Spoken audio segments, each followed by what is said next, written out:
Paul Thomas Anderson said something very important that so many upcoming filmmakers should hear, and they should probably take it in, but they probably will not. He spoke on how much people know about lighting, camera angles, camera positions, all that technical stuff, when more time should be spent on learning how to tell a good story, on good writing. We see how prevalent the sentiment is with Passenger, Obsession, and Backrooms. So there were two other films along with these three that were released, one by a first-time filmmaker, the other it was their second time, but it was their first major release.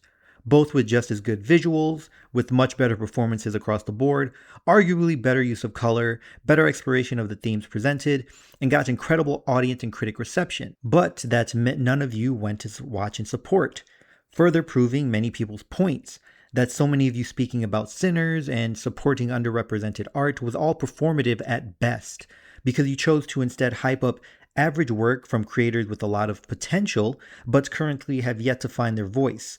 When I say they have not yet found their voice, I also mean they don't yet have anything of value to say, or they don't yet know how to say it. As a person of color, potential will never get you through the door. Alicia Harris, with her debut film Is God Is, proved she is a phenomenal storyteller, both as a director and as a writer.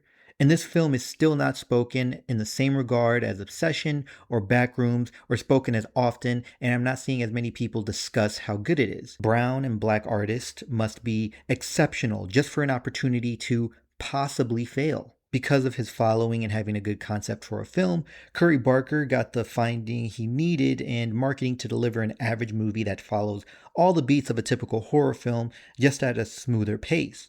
Kane Parsons, who was allowed to do the same thing, but also brought along who I can only assume is a friend of Parsons that was waiting for a break into Hollywood as a screenwriter and was finally given that opportunity, but clearly is not currently capable of writing a cohesive narrative. Now, good pitching is important, and a good concept is helpful. I believe both directors delivered in these categories. I can see the concept of Backrooms with a relationship between a therapist and their patient, and exploring the themes or ideas of memory, and with Obsession, where be careful what you wish for.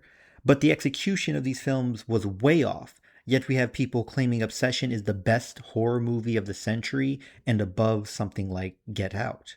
What I got from both of these films is two white boys who aspire to be filmmakers, and due to their following and their subscriber base that had just as much weight as their actual talent, finally got told yes and got a chance to deliver Netflix quality movies on a longer budget. A larger budget. I will even include Passenger in this, which also provides another example of white mediocrity being accepted continuously in commercial films, and Hollywood constantly saying yes to allow white mediocrity, white male mediocrity specifically, to thrive. Now, the other movie that I said was really good and does well with exploring its themes, I Love Boosters, was also released in May. Even with its climax being a bit dragged out, in my opinion, it is a much better movie that has something to say. The writer and director, Boots Riley, made a profound statement that reminded me of these movies, specifically Obsession and Backrooms. Have something that you're passionate about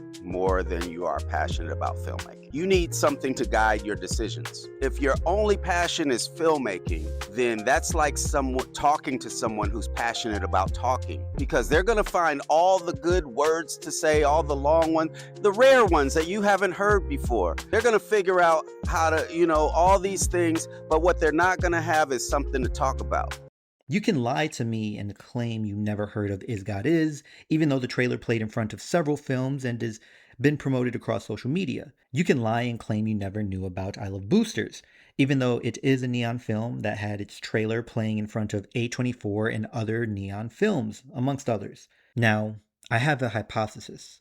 Obviously, this is a generalization. When a trailer does not show non-melanated people, those in the audience who are without color subconsciously shut out.